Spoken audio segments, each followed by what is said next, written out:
जय हिंद दोस्तों, नमस्कार। मैं राहुल आप सभी का स्वागत करता हूं अपने यूट्यूब चैनल पर। आज नोटपैड की ये जो है तीसरी क्लास है। इससे पहले हम आपको सिलेबस बताए थे, उसके बाद हमने आपको नोटपैड का इंट्रोडक्शन बताया था। नोटपैड को किस तरीके से ओपन करते हैं, उसमें क्या क्या चीज़ें होती हैं, ठीक है, उसमें कौन कौन से ऑप्शंस होते हैं, वो पूरी जानकारी हमने आपको दूसरे वीडियो में दी थी। आज जो ये वीडियो है नोटपैड की तीसरी क्लास है, ठीक है। आज हम आपको इसमें पढ़ाने वाले हैं नोटपैड के अंदर जो फाइल मेन्यू होता है उसके अंदर कौन कौन से ऑप्शन आते हैं, उनकी शॉर्ट की क्या है, उनका यूज क्या है, पूरा आज हम आपको डिटेल में पढ़ाने वाले हैं, ठीक है। और ये बैच स्टार्ट हुआ है आपका 18 मार्च से, ये आपको याद रखना है। चलिए शुरुआत करते हैं। फाइल मेन्यू की कौन कौन सी चीज़ें होती हैं। देखो, नोटपैड जब भी आप ओपन कर सकते हो दो तरीके से, उसमें क्या क्या चीज़ें वो सब हम आपको दूसरे वीडियो में बता चुके हैं। अगर आपका छूट रहा हो तो आप क्या करेंगे, शुरुआत से वीडियो को देखो एक एक करके, आपका सिलेबस कंप्लीट हो जाएगा, ठीक। अब शुरुआत करते हैं नोटपैड का फाइल मेनू। फाइल मेनू की अगर हम बात करें तो उसमें कौन कौन से ऑप्शंस होते हैं। देखो, फाइल मेनू क्या है, आपको एक चीज़ याद रखना, अगर विंडो आपकी 7 है तो उसमें कुछ कम ऑप्शंस होते हैं। कम का मतलब एक ऑप्शंस हो सकता है कम हो, और जो विंडो 10 अगर आपके सिस्टम या लैपटॉप में है तो उसमें एक ऑप्शन ज़्यादा हो सकता है, जिसका नाम होता है न्यू विंडो, जिसका नाम होता है न्यू विंडो। ये आपको याद रखना, ठीक है। अब फाइल मेनू के अंदर हमारे जो ऑप्शंस होते हैं, एक होता है न्यू, दूसरा होता है ओपन, फिर आता है सेव एज, उसके बाद पेज सेटअप, और उसके बाद प्रिंट और एग्जिट आता है, ठीक है। ये विंडो 7 का पूरा डिटेल लिखा हुआ है। कंट्रोल एन का मतलब होता है नया पेज लाना। कंट्रोल एन का मतलब होता है न्यू, मतलब एक नया पेज लाना। ओपन का मतलब होता है, इसकी शॉर्ट की होती है कंट्रोल के साथ ओ, अगर आपने कोई फाइल सेव करके रखी तो उसको दोबारा से ओपन कर सकते हो। उसके बाद में आता है कंट्रोल एस। कंट्रोल एस का मतलब होता है कि अगर आपने कंप्यूटर पर कोई कार्य किया है उसको कंप्यूटर में सेव करके रख सकते हो, ताकि आपको आगे भविष्य में वो फाइल मिल सके। सेव एज का मतलब होता है फाइल का नाम चेंज करना। इसकी शॉर्ट की नोटपैड में F12 होती है, ठीक है। F12 मतलब सेव एज।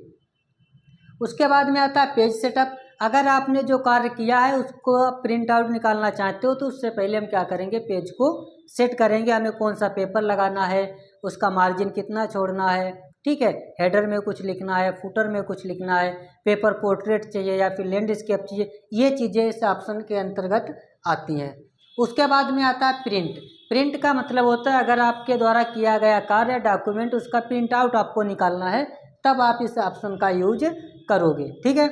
उसके बाद में आता है एग्जिट। एग्जिट का मतलब होता है कि अब अगर आपको नोटपैड को बंद करना है तो फिर एग्जिट से हम नोटपैड को क्लोज या बंद कर सकते हैं। उसकी शॉर्ट की होती है अल्ट के साथ में F4, प्रिंट की होती है कंट्रोल के साथ में P। अब शुरू करते हैं। देखो क्या ऑप्शंस का यूज क्या कर सकते हैं। देखो, ऑप्शंस का यूज क्या लिखा है। न्यू का मतलब होता है कि इस ऑप्शन का प्रयोग नया पेज लाने के लिए किया जाता है। इसकी शॉर्ट की होती है कंट्रोल के साथ में N, कंट्रोल के साथ में N। न्यू पेज का मतलब होता है जैसे हम कॉपी पर लिखते हैं, जब हमारा एक पेज उसमें पूरा कंप्लीट फिल हो जाता है, भर जाता है, तो फिर क्या करते हैं, रजिस्टर का पेज हम पलट देते हैं। क्या लिखा था, PTO, प्लीज टर्न ओवर, मतलब पेज को घुमा दो, ठीक है। लेकिन हम कंप्यूटर में तो घुमा नहीं सकते, कंप्यूटर को पकड़ करके घुमा थोड़ी ना देना है, ठीक है। अब हम क्या करेंगे, उसमें एक नया पेज जोड़ने के लिए हम न्यू पर क्लिक करेंगे, या तो फिर कीबोर्ड के द्वारा कंट्रोल के साथ N प्रेस करेंगे तो एक नया पेज हमारा उस फाइल में ऐड हो जाएगा, एक नया पेज आ जाएगा, ठीक है।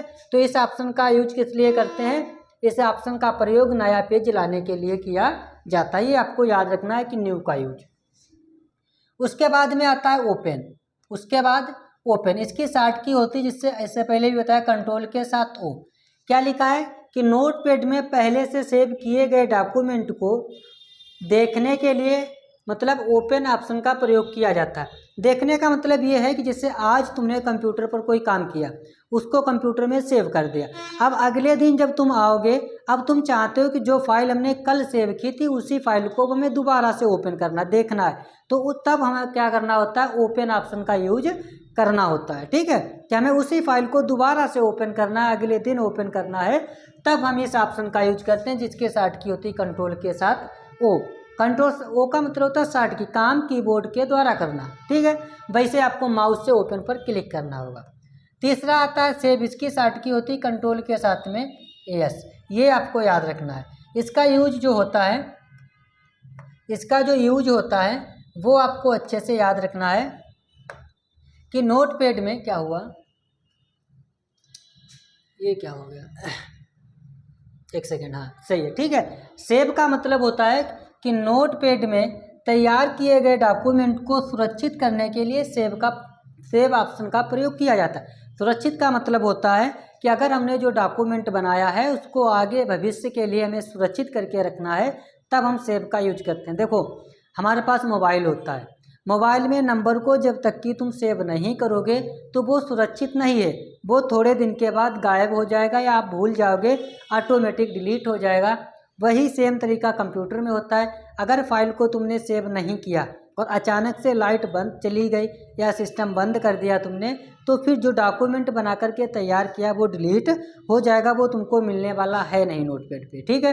तो उसको दोबारा से पाने के लिए हमें सेव ऑप्शन का यूज करना होता है, मतलब फाइल को कंप्यूटर में सेव करके रखना है ताकि हमको दोबारा से वो फाइल मिल सके सुरक्षित करने के लिए। फिर आता है सेव एज।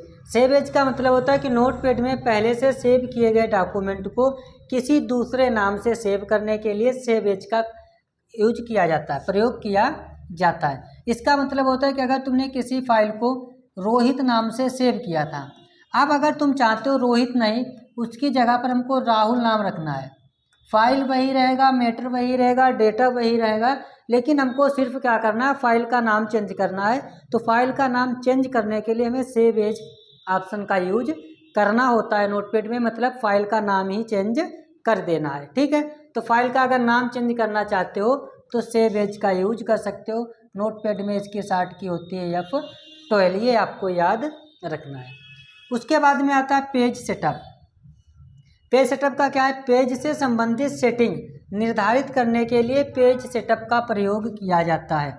मतलब इसका ये है कि अगर हमको प्रिंट आउट निकालना है, मतलब जो भी हमने कंप्यूटर पर कार्य किया है, डॉक्यूमेंट बनाया है, उसका हमें प्रिंट आउट अगर निकालना है तो फिर हमें क्या करना होगा, पेज सेटिंग जो होती है उसको हमें संबंधित सेटिंग होती है उसको निर्धारित करना होगा। इसमें हम कई चीज़ें क्या कर सकते हैं, सही कर सकते हैं। जैसे अब आपको हम एक एक चीज़ आपको बताने वाले हैं। देखो पेज सेटअप में सबसे पहले जो ऑप्शन आएगा आप जो कर सकते हैं वो होता है ओरिएंटेशन। आप ओरिएंटेशन सेट कर सकते हो। ये हमारे होते हैं दो प्रकार के। कितने प्रकार के होते हैं, दो प्रकार के होते हैं। एक होता है पोर्ट्रेट, एक होता है पोर्ट्रेट, दूसरा हमारा होता है लैंडस्केप। ये आपको याद रखना। ओरिएंटेशन हमारे कितने प्रकार के होते हैं, दो प्रकार के होते हैं। एक होता है पोर्ट्रेट, दूसरा होता है लैंडस्केप। इसका मतलब ये होता है कि अगर ये जैसे पेज है, ये पेज है, अगर इस पेज को इस तरीके से रखोगे तुम, इस तरीके से सीधा अगर है, जिसकी ऊंचाई ज़्यादा है, तो समझ जाना वो पेपर हमारा पोर्ट्रेट है। अगर इसी पेपर को इस तरीके से रोटेट कर दिया जाए तो समझ जाना पेपर जो है हमारा वो लैंडस्केप है, जिसकी चौड़ाई ज़्यादा होती है, जिसकी ऊंचाई ज़्यादा होती है वो पोर्ट्रेट होता है। ये आपको याद रखना है, ठीक है। तो जिसकी ऊंचाई ज़्यादा होती है ये, तो समझ जाना पोर्ट्रेट, जिसकी चौड़ाई ज़्यादा होती है तो वो होता है हमारा लैंडस्केप। ये दो चीज़ें सेट कर सकते हैं यहाँ पे। दूसरा इसमें हम क्या सेट कर सकते हैं, पेपर का साइज। इसमें हम पेपर का साइज भी सेट कर सकते हैं, जो कि ए सीरीज के पेपर होते हैं उसमें ज़्यादा, सबसे ज़्यादा कौन सा यूज होता है, A4। अगर आप चाहते हो कि जो प्रिंट हम निकालेंगे वो किस पेपर पे निकालेंगे, तो हमें पेपर का साइज भी यहाँ पे सेट कर लेना है कि A4 साइज का पेपर सबसे ज़्यादा यूज होता है, तो A4 साइज का यहाँ पे लगा लेना है। दूसरी चीज़ आप इसी में सेट कर सकते हो मार्जिन। क्या सेट कर सकते हो, मार्जिन सेट कर सकते हो। मार्जिन का मतलब होता है कि जब आप पेपर कोई बनाओगे, क्या बनाओगे, पेपर। देखो आपको क्या करते हैं, एक जगह पे बता देते हैं, यहाँ पे हम बता देते हैं। यहाँ पे अगर देखा जाए कि जैसे मान लिया तुमने ये पेपर लिया, ये पेपर है तुम्हारा, पोर्ट्रेट पेपर है, A4 साइज का पेपर है। अब यहाँ पे दूसरा पेपर अंदर बना दिया है, ठीक। अब इसके ऊपर तुमने क्या किया, ये अंदर तुमने काम किया है, मतलब कीबोर्ड के द्वारा कंप्यूटर पर तुमने जो काम किया है ये तुम्हारा वर्क है, ठीक है। अब यहाँ पे तुम देख रहे होगे कुछ कि यहाँ पे देखो खाली जगह इतनी यहाँ पे है, ये छुट्टी हुई है, इधर इतनी ये छुट्टी है और इधर ये इतनी छुट्टी हुई है, ठीक है। तो जो पेज के चारों तरफ खाली जगह होती है, जब भी हम प्रिंट आउट निकालते हैं, जैसे कि यहाँ पे प्रिंट आउट है, अब देखो यहाँ पे रेड कलर का जो बॉर्डर है ये, अब इसके चारों तरफ देख रहे होगे सफ़ेद कलर का कुछ ग्राउंड छूटा हुआ, मतलब उसकी जगह छूटी हुई है। तो ये हमारा जो खाली जगह पेज के चारों तरफ छूट जाती है उसी को हम मार्जिन बोलते हैं। प्रिंट आउट निकालते समय जो पेज के चारों तरफ खाली जगह छूट जाती है उस जगह को हम मार्जिन बोलते हैं, ये आपको याद रखना है। तो इसको हम मार्जिन बोलते हैं, ये जो हमारी खाली जगह है इसी को हम क्या बोलते हैं, मार्जिन बोलते हैं, ये आपको याद रखना है, ठीक है। चलिए आगे चलते हैं। उसके बाद इसमें और क्या हम सेट कर सकते हैं, और हम इसमें सेट कर सकते हैं हेडर एंड फुटर। क्या सेट कर सकते हैं, हेडर एंड फुटर। क्या सेट कर सकते हैं, हेडर एंड फुटर सेट कर सकते हैं। जैसा कि अब आपको हम बताते हैं, देखो हमारे पास एक पेपर रखा हुआ है, उसमें हम आपको बताते हैं। जैसे ये पेपर है, अब इस पेपर में देखोगे चारों तरफ खाली जगह है, लेकिन नीचे देखोगे, अब होता पहले तो ये देख लो कहाँ पे होता है। जैसे ये पेपर अभी हमने आपके सामने बनाया था, मार्जिन में जो सबसे ऊपर लिखा हो, मार्जिन में जो सबसे ऊपर लिखा होता है उसको हेडर बोला जाता है। जैसे अगर मार्जिन ये है, यहाँ पे अगर कुछ लिखा है तो इसका मतलब ये है हेडर, ये क्या है, हेडर है। मार्जिन में अगर यहाँ पे कुछ लिखा है तो ये है फुटर। यहाँ पे कुछ भी लिख सकते हो, नाम, अपना नाम, एड्रेस, मोबाइल नंबर, कुछ भी लिख सकते हो। जैसे यहाँ पे हमने निकलवाया प्रिंट आउट, तो नीचे देखो यहाँ पे लिखा है प्रिंटर दुकानदार का नाम लिखा हुआ है, ठीक है। क्या लिखा हुआ है, विवेकानंद प्रिंटर्स नगर पालिका हरदोई, ठीक है। ये आप प्रचार कर दिया हमने उनका, ठीक है, विवेकानंद का जो है हमने प्रचार कर दिया, ये इनका नगर पालिका में। तो इनका क्या है, इन्होंने हेडर में सेट करके रखा है। हेडर में जो चीज़ रखोगे वो सबसे नीचे, नहीं, फुटर में जो चीज़ सेट करोगे पेज के नीचे, हेडर में यूज करोगे वो पेज के सबसे ऊपर लिखी हुई होगी। तो इतनी चीज़ें हम पेज सिस्टम में जा कर के सेट कर सकते हैं, ये आपको याद रखना है, ठीक है। तो इतनी चीज़ें हम यहाँ पे सेट कर सकते हैं पेज सिस्टम में। तो पेज सिस्टम में क्या लिखा, पेज से संबंधित सेटिंग को निर्धारित करने के लिए पेज सेटअप ऑप्शन का प्रयोग किया जाता है। कौन कौन से ऑप्शंस होते हैं वो हमने आपको बता दिए। उसके बाद आता है प्रिंट। प्रिंट की शॉर्ट की होती है हमारी कंट्रोल के साथ में पी। इसका काम होता है कि अपने डॉक्यूमेंट को किसी ऑब्जेक्ट पर छापने के लिए प्रिंट ऑप्शन का प्रयोग किया जाता है। ऑब्जेक्ट का मतलब ये है कि अगर तुमने कोई काम किया नोटपैड पर, उस पर तुमने मान लिया रिज्यूम ही बनाया, एप्लीकेशन ही लिखा, अब अगर चाहते हो कि वो चीज़ हमारी कागज़ पर छपे, मतलब कंप्यूटर के अंदर जो चीज़ होती है वो सॉफ्ट कॉपी होती है, अगर कागज़ के ऊपर वो छाप दी जाती है तो वो हार्ड कॉपी बन जाती है। अब तुम चाहते हो कि जो हमने कंप्यूटर पर कार्य किया वो कागज़ पर छप जाए, तो उसके लिए हमें प्रिंट निकालना होगा। तो प्रिंट का ऑप्शन ये होता है नोटपैड में, इसका काम होता है किसी ऑब्जेक्ट को छापने के लिए किया जाता है, पेपर पर छापने के लिए इस ऑप्शन का प्रयोग किया जाता है। अब जैसे कोई भी तुम काम करोगे उसको पेपर के ऊपर छाप सकते हो। उसके बाद दिया है एग्जिट, इसकी शॉर्ट की होती है अल्ट के साथ में F4, ये आपको याद रखना है। इसका काम होता है नोटपैड को बंद करने के लिए एग्जिट का प्रयोग किया जाता है, मतलब नोटपैड से तुम बाहर आ जाओगे, नोटपैड पूरी तरीके से बंद हो जाएगा। इतने ऑप्शंस हमारे नोटपैड के फाइल मेन्यू में होते हैं जो आपको पता होने चाहिए, ठीक है। तो जो भी लोग स्क्रीनशॉट लेना चाहें वो ले सकते हैं। उसके बाद आपको क्या करना है, एक रजिस्टर बना करके हर एक ऑप्शन के बारे में लिख करके रखना, जिससे आपको कोई दिक्कत ना हो, ठीक है। तो अब इसके बाद हम पढ़ाएंगे एडिट मेनू, वो नेक्स्ट वीडियो में बनाएंगे, क्योंकि अगर एक ही वीडियो में बना देंगे तो वीडियो लंबा हो जाएगा, फिर आपको देखने में दिक्कत होगी, ठीक है। तो नेक्स्ट वीडियो जो आएगा वो आएगा नोटपैड का एडिट मेनू, ठीक है। नमस्कार, धन्यवाद।